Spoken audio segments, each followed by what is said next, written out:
Existe uma frase, e talvez um tipo de pessoa, e é bem possível que há muitos aqui que sejam que nem eu, exatamente esse tipo de pessoa, que diz assim, e aí você pode balançar a sua cabeça se você é exatamente assim, que diz assim: eu não vou ao médico. Para quê? Se eu for no médico, lá eu vou achar uma doença, então eu prefiro não ir. Você é que nem eu, que prefere não ir no médico, porque acha que se for no médico, vai achar alguma doença, então prefere não ir. Eu sou assim. E a minha esposa, que ama ir ao médico, ela detesta porque eu sou assim. Ela fala: pelo amor de Deus, vai no médico. Não, você chega lá e aí que eu descubro a doença, aí vai ser pior. No fundo mesmo, nós sabemos que esse pensamento não é correto. Se você é que nem eu, você sabe que esse pensamento não é correto. Não é o melhor pensamento possível. A doença, ela não aparece quando nós vamos ao médico. A doença já está lá. O que o médico faz?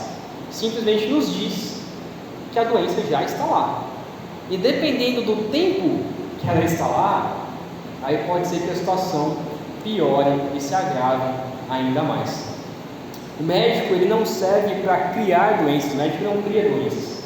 O médico, ele diz qual doença que a gente tem. Ele não coloca a doença, ele diz qual realmente a gente tem.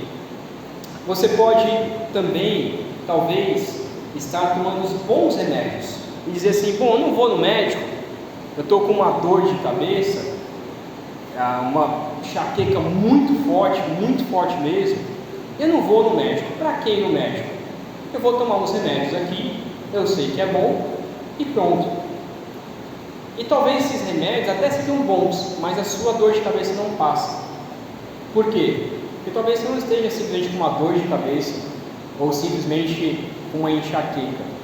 Talvez tenha até um tumor na cabeça e não sabe. E como que a gente descobre isso? Indo ao médico. Dependendo da gravidade, dependendo de como está a sua doença, pode ser até que você tenha poucos tempos de vida. Mas eu não estou aqui para ficar exortando pessoas que nem eu, que pensam desta maneira. Não é para isso, mas é só para usar como ilustração. Porque a igreja de Sardes, ela era exatamente assim. Ela tinha exatamente esse tipo de pensamento. Como já foi dito e como já lemos, a igreja de Sardes, ela tinha uma aparência de que estava viva. Você olha para a igreja de Sardes e pensa: nossa, uma igreja viva, é uma igreja saudável. Mas quando o médico vem, traz um diagnóstico a essa igreja, descobre que na verdade ela está doente. E não só doente, ela está morta. Ela está morta. É isso que nós vamos ver essa noite. A cidade de Sardes, ela estava situada em uma acrópole natural. Parece um nome difícil, acrópole, né? Mas o que é uma acrópole? É uma montanha, onde em cima dessa montanha, uma elevação, em cima dessa montanha, pode ser grande ou pequena, há um espaço plano. Então, geralmente, algumas cidades que têm essa acrópole, ela tem a cidade lá embaixo, ou algumas casas lá embaixo, e ali em cima desse acrópole, é um lugar plano, eles montam a cidade. Talvez o que nós poderíamos chamar de acrópole perto de nós aqui é o Morro do Gritador, que tem aquela planície ali em cima, não tem nenhuma casa morando ali em cima, tem só aquele local ali, mas é como se aquela parte ali lateral, ela tivesse casa, tivesse uma cidade, e não teria como você subir a não ser por um só caminho. Cidade de Sardes era exatamente assim, um morro, uma montanha de 500 metros acima do nível do vale. Por que isso é interessante? Porque essa cidade ela não precisava de muros em volta dela, porque era quase impossível começar uma guerra contra essa cidade. Para começar uma guerra, eles tinham que subir um vale muito pequeno, muito estreito, um caminho só estreito. E se você subisse aquele caminho, já seria derrotado por completo. Por isso a cidade, por ter essa acrópole ali em cima, era uma cidade que praticamente não houve guerra nenhuma, ninguém queria atacar, porque não faria sentido, a guerra seria perdida. Então é uma cidade quase invencível. Por volta de 1200 a.C., então é uma cidade bastante antiga, ela ganhou destaque como a capital de um reino daquela época, o reino Lídio. Apenas algumas informações para que a gente entenda como é essa cidade. A sua indústria principal era de colheita de lã, de tintura e de confecção de roupas. Então tinha um alto comércio ali com roupas. Uma outra informação interessante, talvez você conheça, você que gosta de educação clássica, vamos ver se a Fernanda conhece as fábulas de Esopo? Conhece? Quem conhece fábulas de Esopo? Pô, só a Fernanda, tá bom, a Fernanda me ajudou. As fábulas de Esopo é um livro, várias fábulas, são bastante clássicas, desse autor famoso chamado Esopo. Então existem várias fábulas, é muito lido na educação clássica para crianças. Para quem gosta de educação clássica, ela é muito lida.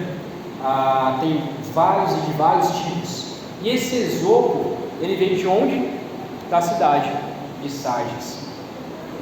E também a tradição diz que um bispo dessa igreja, chamado Melito, então um dos pastores dessa igreja, chamado Melito, ou também chamado Melitão de Sardes, ele foi membro, provavelmente, dessa igreja em Sardes, e ele foi a pessoa que escreveu o primeiro comentário sobre algumas passagens do livro de Apocalipse. Então esse tal de Melitão de Sardes, ou Melito de Sardes, ele foi a primeira pessoa que escreveu um comentário de algumas passagens do livro de Apocalipse. Por que eu trouxe essas informações? Porque, ao que parece, essa igreja, essa cidade mais especificamente, era uma cidade que tinha segurança, que tinha riqueza, então era uma cidade rica, tinha produção, ela tinha estudo, então ela tinha um bom tipo de estudo, surgia bastante pessoas famosas dali do meio deles, bastante pessoas estudiosas. Era uma cidade talvez perfeita para se morar. Se você quiser procurar uma boa cidade para se morar, talvez você poderia ir para Sardes. Não havia guerra, não havia perseguição aos cristãos. Era uma cidade perfeita. E quando então vão plantar uma igreja em Sardes, talvez eles pensaram justamente nisso. Poxa, aqui a igreja vai dar certo, porque tem tudo de bom nessa igreja.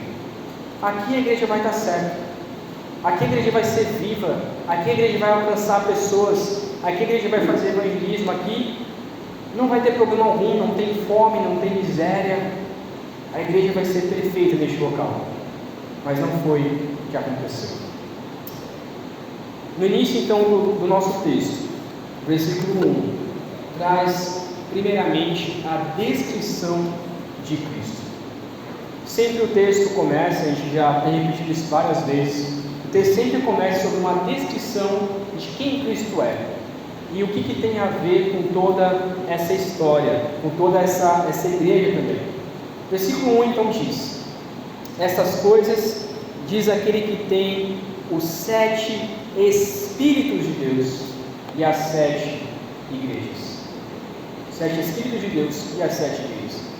Esse texto não está dizendo que os Espíritos de Deus é como se tivessem vários Espíritos Santos ou algo parecido. Não, pelo contrário. A ideia de Espírito de Deus é algo também chamado do candelabro de Deus, como a gente já leu lá no capítulo 1. Os candelabros de Deus, o Espírito de Deus, é a própria igreja chamada aqui. Então, os Espíritos de Deus é aqueles que, como igreja, se reúnem e, por meio do Espírito Santo, pregam o Evangelho. Então, é talvez meio estranho esse nome aqui, chamar a igreja de Espírito de Deus, mas Apocalipse nos traz essa ideia, chamando então a própria igreja de Espírito de Deus. E também traz a ideia de 7 estrelas. Nós já vimos também no capítulo 1 que 7 estrelas são os líderes da igreja, os anjos da igreja, os anjos dessas 7 igrejas.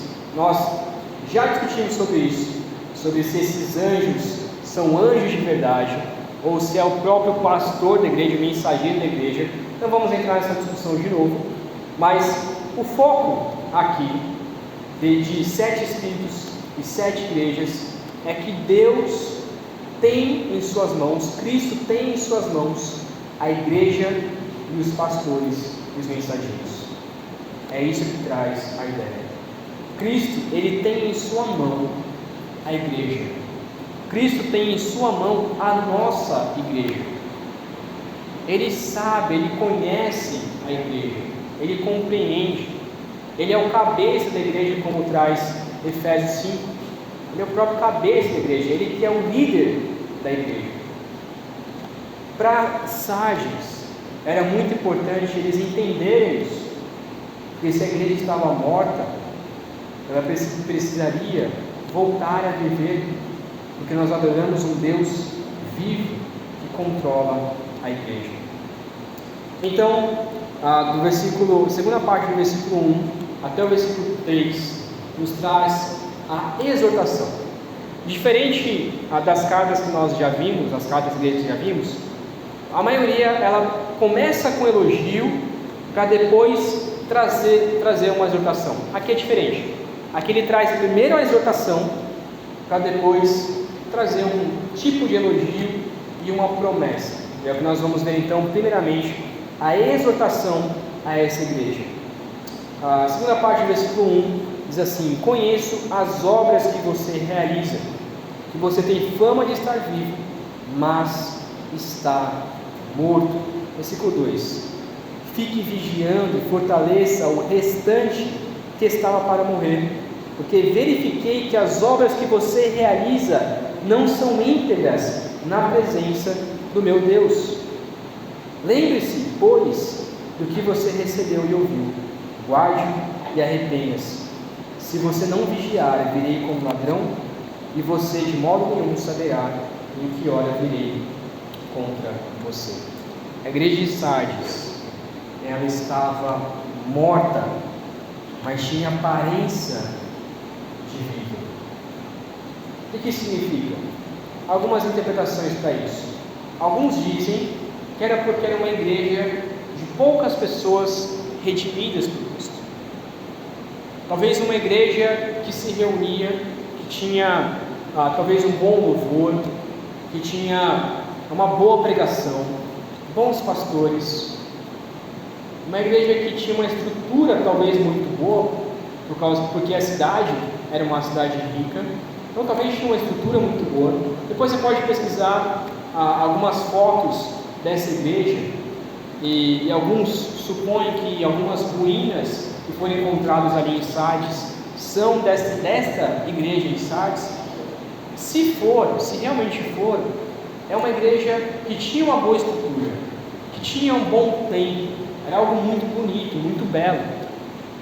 Então ela tinha fama de ser uma igreja que estava viva. Talvez quando você fosse, você olharia e falasse: nossa, que algo lindo, maravilhoso, toda bonita, toda bela, talvez muito parecida com várias igrejas que nós temos aí, que você entra e fica até encantado. Algumas parece que você está até num shopping, de tão belo, de tão iluminado que é aquela igreja, mas infelizmente era só a aparência. Na verdade, essa igreja estava morta. Alguns dizem então que era porque havia poucas pessoas redimidas pelo Evangelho, realmente salvas ali dentro. Então tinha toda essa estrutura, mas não tinha evangelismo, mas não tinha conversão. As pessoas não eram convertidas ali no meio. E alguns outros dizem que na verdade era porque, por mais que havia pessoas redimidas ali no meio, a maioria estava contaminada, a maioria estava vivendo uma vida longe de Deus. O que é interessante é que eu creio que essa talvez seja uma das boas chamadas à igreja brasileira. Não sei se você sabe, mas já existe outros países, por exemplo, como a Coreia do Sul, que têm enviado missionários para os Estados Unidos para evangelizar nos Estados Unidos, porque muitas igrejas, muitas cidades dos Estados Unidos têm o Evangelho, tem boas igrejas, aliás, tem boas igrejas, não tem Evangelho, mas tem boas igrejas, tem uma estrutura enorme, tem bons pastores, mas não tem o Evangelho. Em vários livros que eu li, um dos livros que eu li sobre plantação de igreja, diz que ele foi replantar uma igreja, ou seja, pegou uma igreja destruída e foi replantar. E o pastor, ele diz que ele encontrou, estava no estacionamento, estava andando no estacionamento e viu um carro parado. E aí ele chegou e foi conversar com aquela pessoa que estava no carro parado. E aí a pessoa estava lá fumando um cigarro dentro daquele carro, e bebendo também, estava fumando e bebendo. E aí o pastor chegou, tocou assim no vidro, né? Foi, tudo bem, prazer, eu sou o pastor dessa igreja, é que você está aqui no estacionamento da igreja, bebendo, fumando, eu queria saber quem deixou você fazer isso. Eu falei, não pastor, fica tranquilo, eu venho aqui todo dia, é o meu tempo de lazer, eu venho aqui, fico escutando música no carro, fico bebendo, fico fumando. Eu falei, poxa, mas fica difícil, né? Algum irmão pode passar, ver essa situação, achar que alguém da igreja. Não pastor, fica tranquilo, eu sou membro da igreja. Como assim você é membro da igreja? Não, eu sou membro da igreja. Você pode ver, meu nome está lá. Ele ficou indignado, falou, não é possível que esse seja um membro da igreja. Voltou, viu no hall de membros e confirmou que realmente aquele homem era membro da igreja. Ou seja, essa igreja que ele replantou, que ele restaurou, estava restaurando essa igreja, foi enviado para isso. Era exatamente como essa igreja de Sardes, uma igreja morta, uma igreja que não tem esperança alguma, uma igreja que não tem propósito algum, simplesmente está ali. Talvez alguém plantou, talvez alguém com a intenção evangelizou e pessoas tornaram membros, mas ela foi morrendo cada vez mais. Não tinha evangelho, não tinha pregação boa, talvez, não tinha uma pregação saudável, era uma igreja morta. Mas há muitas igrejas por aí, que você pesquisa na internet, você vê, até se anima com todas aquelas luzes e todas aquelas músicas lindas, maravilhosas que são cantadas, mas quando você começa a entrar mais na igreja, você descobre os podres daquela igreja. Você descobre muitas vezes que o pastor só pensa em dinheiro, vê podridão de pastores. Há um tempo atrás foi descoberto inúmeros pastores que tinham adulterado com as suas esposas e tinham alguns até se envolvido em escândalo de pedofilia muitas vezes. Igrejas enormes, igrejas gigantescas, igrejas famosas. E quando você começa a entrar mais a fundo nessas igrejas, você começa a descobrir a podridão que está dentro dela. Tinha fama de ser uma igreja saudável, uma igreja viva, mas dentro da igreja ela estava morta. Irmãos, quando eu li esse texto, eu clamei a Deus. Deus, nos ajude a não viver em aparência. Ajude que essa igreja não seja em aparência. Me ajude a não pregar diante da igreja e viver algo totalmente diferente. Uma hipocrisia. A gente cai nesse erro. Nossa igreja pode cair nesse erro de ter talvez uma boa confissão de fé, de ter um bom louvor, de ter uma boa pregação, mas no fundo, é uma igreja morta, é uma igreja que não tem uma saúde verdadeira. Nós podemos cair nesse erro também. Devemos clamar a Deus para não chegarmos a esse nível. O texto então continua dizendo: olha, fique vigiando e fortaleça o resto dessas pessoas, fortaleça aqueles que estavam para morrer. Ou seja, o pastor da igreja, o anjo da igreja, deveria fortalecer aquelas pessoas que estavam indo também para este caminho, que estavam indo para morrer. Fortaleça essas pessoas. Por quê? Porque Deus vê as obras da igreja e percebe que as obras daquela igreja não eram íntegras, não eram boas diante de Deus. Fortaleça esse restante que ainda não morreu, que ainda não se desviou. Fortaleça essas pessoas. Versículo 3 então continua dizendo que nós devemos guardar aquilo que nós recebemos, aquilo que nós ouvimos, a palavra do Senhor. Devemos guardar isso e nos arrepender dos nossos pecados. Parece muito quando Paulo diz a Timóteo: guarde aquilo que lhe foi confiado, aquilo que lhe foi pregado, aquilo que foi ensinado pela sua avó e pela sua mãe. Guarde aquilo, guarde a palavra do Senhor no seu coração e não deixe ela de lado. A igreja deve voltar então para a palavra do Senhor, voltar para as Escrituras, ouvir aquilo que lhe foi confiado e se arrepender também dos seus pecados. O texto continua então, que se a igreja não vigiasse, se a igreja não se arrependesse, Jesus, o próprio Cristo, viria como ladrão, e com isso, de modo nenhum, essa igreja saberá quando Cristo virá.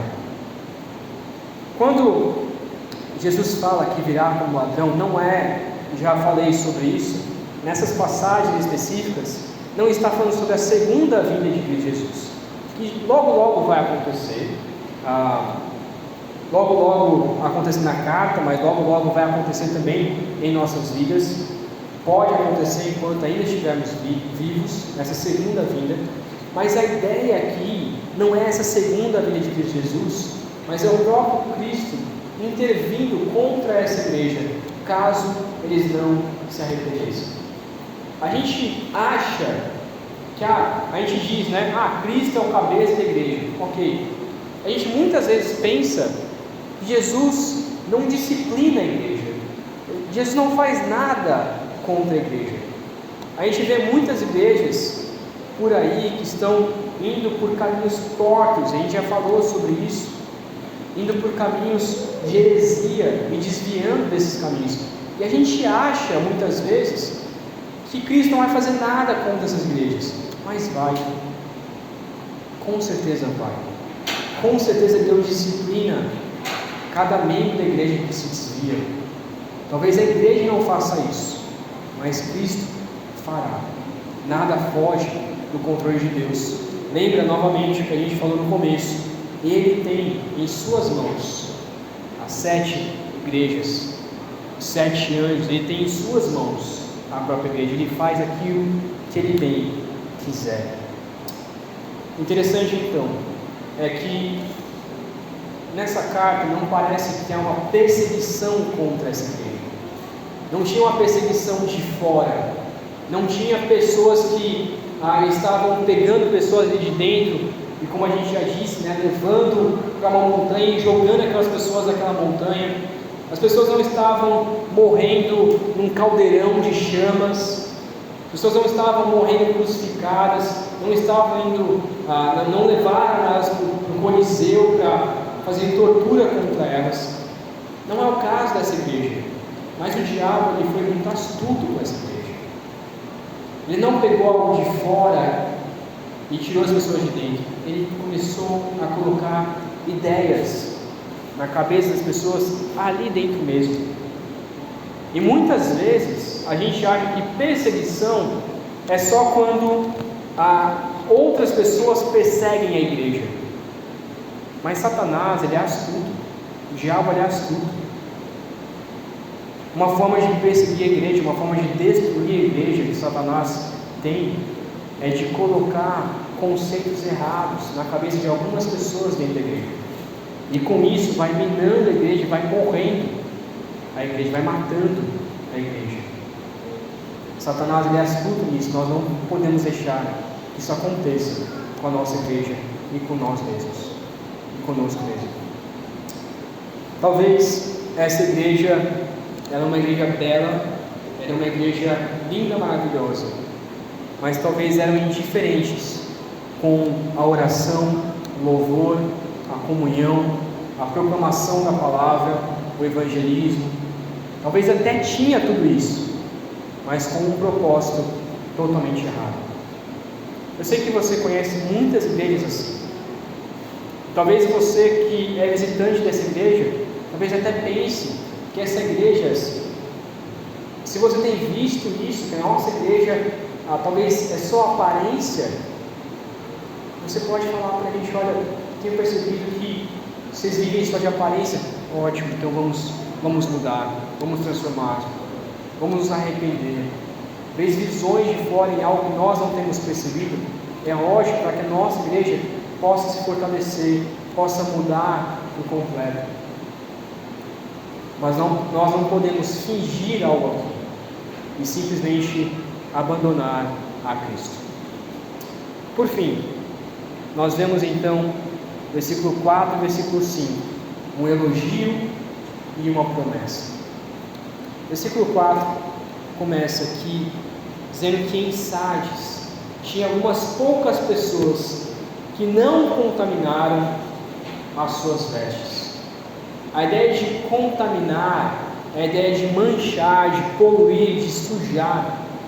E a ideia de vestes, muitas vezes, traz na Bíblia a ideia de caráter, de vida com Deus. Então, o que provavelmente esse texto está dizendo é que muitas pessoas ali não contaminaram o seu caráter, não foram na onda da igreja, se mantiveram puros diante de Deus. Em Israel, por diversas vezes, quando Israel estava totalmente, o povo de Israel, totalmente longe de Deus, muitas vezes adorando a Baal, adorando a outros deuses, existia um pequeno grupo. Esse pequeno grupo não se contaminava, esse pequeno grupo se mantinha fiéis ao Senhor. E Deus, principalmente em Isaías, chama esses de remanescentes, aqueles que dentro de um Israel totalmente contaminado permaneceram adorando ao Senhor. Em Romanos nós vemos que na verdade esses remanescentes que são o povo de Deus. Em uma igreja lotada, talvez há um pequeno grupo que seja remanescentes. Eu não tenho dúvidas, quando a gente tem a membresia da igreja, eu não tenho dúvidas de quando a gente coloca ali 15, 20 membros, a gente não está dizendo que esses 15, 20 membros todos sejam salvos. Quando há 100 membros, não há como eu confirmar, não há como dizer que esses 100 membros, não todos os 100 membros, realmente são salvos por Cristo Jesus. Eu boto minha mão no fogo por cada um. Eu não faço isso e nunca farei isso, porque nós sabemos que sempre vai ter algum grupo de pessoas, seja pequeno ou seja grande, que na verdade não adora a Deus, é batizado, é membro da igreja, mas talvez nunca se converteu, talvez nunca se arrependeu, e muitas vezes está sendo usado por Satanás para destruir aquela igreja. O que a igreja está dizendo aqui, Jesus está dizendo aqui a essa igreja, é que existiam poucas pessoas, e é interessante esse detalhe, poucas pessoas, de fato era bem pouco, é um grupo pequeno de pessoas que não se contaminaram, de pessoas que não se desviaram, e essas poucas pessoas, a promessa a elas é que elas andarão com o Senhor vestidas de branco. É muito interessante isso, elas não contaminaram as suas vestes, e por isso, por não terem contaminado as suas vestes serão purificadas. A ideia de vestidas de branco, traz muita ideia de santidade, de pureza. É muita ideia da noiva que entra no casamento vestida de branco. Porque ela entra vestida de branco? Porque ela está pura diante do seu noivo. Está entrando pura diante do seu noivo. E é justamente essa ilustração aqui. Essas pessoas que não se contaminaram entrarão no céu vestidas de branco, serão purificadas pelo Senhor. Versículo 5 então continua que o vencedor, aquele que vence, aquele que permanece, o remanescente do Senhor, será assim vestido de branco. De modo nenhum o Senhor apagará o nome das pessoas do livro da vida. O nome das pessoas, o nome dos remanescentes continuará no livro da vida. Elas serão salvas, a certeza da salvação no coração delas. A igreja, então, ela se tornará, será glorificada diante do Senhor. Nosso corpo será glorificado diante do Senhor. Vestiremos branco diante dele.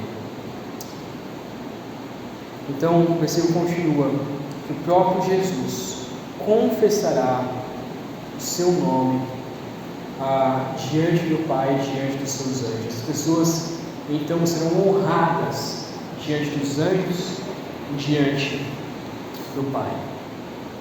Então o versículo 6 termina, como a gente já sabe, quem tem ouvidos para ouvir, ouça. Qual era o foco que eu queria trazer para nós essa noite? Talvez você esteja em uma igreja, seja nessa ou seja em outra, que a igreja talvez seja totalmente desviada. Espero que não nessa, mas totalmente desviada do Senhor. Algumas pessoas às vezes chegam, e principalmente em Atibaia, como a igreja era maior, chegava a muito mais pessoas e falavam assim: pastor, eu quero sair daquela igreja, porque a igreja é assim, é assado. E eu falo: não, permanece lá, continua naquela igreja. Mas o pastor, não, continua lá, só saia se a situação se tornar totalmente trágica, mas continua, porque talvez você seja um remanescente daquela igreja. Talvez a sua vida vai ser usada por Deus para transformar aquela igreja. Mas o que muitas vezes a gente faz é, quando a igreja começa a se desviar do caminho do Senhor, aqueles que honram a Deus muitas vezes já pulam, já vão embora. Não gostei disso, pisou no meu carro, já vou para outra igreja, já vou para outro lugar. Isso não significa que devemos continuar quando a palavra é distorcida, mas muitas vezes Deus pode nos usar para transformar aquela igreja que está desviada, que está longe do caminho do Senhor. Deus, Ele honra, e como diz o próprio versículo, Ele confessará o nome diante do Pai e dos anjos. Ele honrará essas pessoas que permanecem fiéis a Deus. Nós não devemos ser corrompidos pelo ambiente, mesmo que seja dentro da própria igreja. Há muitas igrejas por aí, há muitas cidades por aí, que é apenas uma igreja. Não tem opções de outras igrejas que você possa visitar e conhecer. É apenas aquela. E o que a gente faz? Eu converso bastante isso com o Rafael. Imagina se você for para um lugar e só tem uma igreja e aquela igreja não é saudável. O que você faz? A opção é: ou eu vou para aquela igreja e faço o máximo para transformar aquela igreja, ou eu planto uma igreja em casa. Mas não posso viver sem igreja, eu não posso viver sem reunir com os nossos irmãos. Mesmo que você seja um remanescente, uma pequena parcela de toda a igreja que está contaminada, que está morta, então viva, seja uma pessoa viva dentro dos mortos. Gosto muito de filmes de apocalipse zumbi, de seriados de apocalipse zumbi. E quando eu li esse texto, eu imaginei exatamente isso. Talvez você seja aquele remanescente que sobreviveu, que ainda está vivo. Mas se fosse possível, se fosse possível ter uma cura para você injetar naqueles mortos vivos, eles se tornarem vivos de novo. Imagina um filme que fosse assim. Você tem essa cura, você tem a palavra do Senhor, você pode transformar outras pessoas. Talvez você veja coisas nessa igreja que, poxa, isso aqui podia melhorar, poxa, isso aqui está muito ruim, podia melhorar por completo, poderíamos ser mais vivos, poderíamos ser mais vivificados. Que Deus use a sua vida para fazer isso. Se você vê que tem algum problema, vai e faça mudança. Seja um remanescente que possa transformar a igreja, que possa vivificar a igreja. Não espere isso somente do pastor, da liderança, mas vá lá, evangelize, pregue o evangelho. Se o louvor está ruim, comece a olhar, olha, o louvor talvez foi meio ruim, tá, Lídia? Foi meio ruim o louvor. Então, poxa, a gente pode fazer diferente. Mas não só ficar exortando a Lívia por causa disso, mas pegar, olha, como que eu posso ajudar você nisso? Eu gosto muito de uma frase, foi uma pergunta que fizeram uma vez para um pastor, dizendo assim: pastor, o meu pastor é muito ruim, o meu pastor ele prega muito mal, o que eu faço? Dê uma Bíblia para o seu pastor, dê livros teológicos bons para o seu pastor. Se ele tem pregado ruim, dê um bom curso de pregação expositiva, faça alguma coisa, faça diferença na vida dele. Ótimo. Nós devemos, e você pode ser canal de avivamento para a sua igreja. Uma igreja morta, ela precisa do avivamento do Senhor, de uma renovação do Senhor, para receber vestes limpas diante de Deus. Que a nossa igreja, ela seja uma igreja viva. E se você faz parte desses que estão mortos dentro da igreja, meu conselho para você é: busque o avivamento do Senhor, busque uma vida em Cristo Jesus, se renove em Cristo Jesus, busque a palavra, escute, lembre-se do que você recebeu, ouviu, guarde e arrependa-se. Busque um renovo do Senhor. Se você está entre esses mortos, busque a vida em Cristo Jesus. Vamos orar? Ó Pai, nos perdoe, porque muitas vezes a nossa igreja ela tem se passado como viva, mas o Senhor sabe dos problemas, sabe das dificuldades. Muitas vezes agimos como mortos, ou até estamos mortos. Te pedimos, ó Pai, que o Senhor renove o nosso coração, renove o coração de cada um, daqueles que estão aqui, mas estão mortos diante do Senhor. Que o Senhor possa transformar a vida deles, que o Senhor possa transformar as nossas vidas, nos trazer vida em Ti. Ó Pai, nos traga alegria, nos traga mais ânimo, possamos cantar cada cântico aqui com alegria no nosso coração, verdadeiramente em Ti. Pai, que possamos ouvir a Tua palavra com sede do Senhor. Pai, que possamos ir para casa meditando nessa palavra e pensando aonde estamos mortos e como o Senhor pode transformar as nossas vidas. Que Cristo Jesus nos encha da paz do Senhor, nos encha da alegria do Senhor, possamos sair contentes essa noite porque fomos preenchidos pela Sua palavra, fomos alimentados pela palavra do Senhor. Ó Pai, que o Senhor use cada pessoa aqui, para que essa igreja e outras igrejas possam voltar a ser vivificada em Ti, a ser uma igreja viva, autêntica, saudável, que adora o Senhor e prega o Evangelho. Ó Pai, te peço que o Senhor nos ajude dia após dia a estarmos vivos diante de Ti. Assim oramos. Em nome de Jesus. Amém. Amém.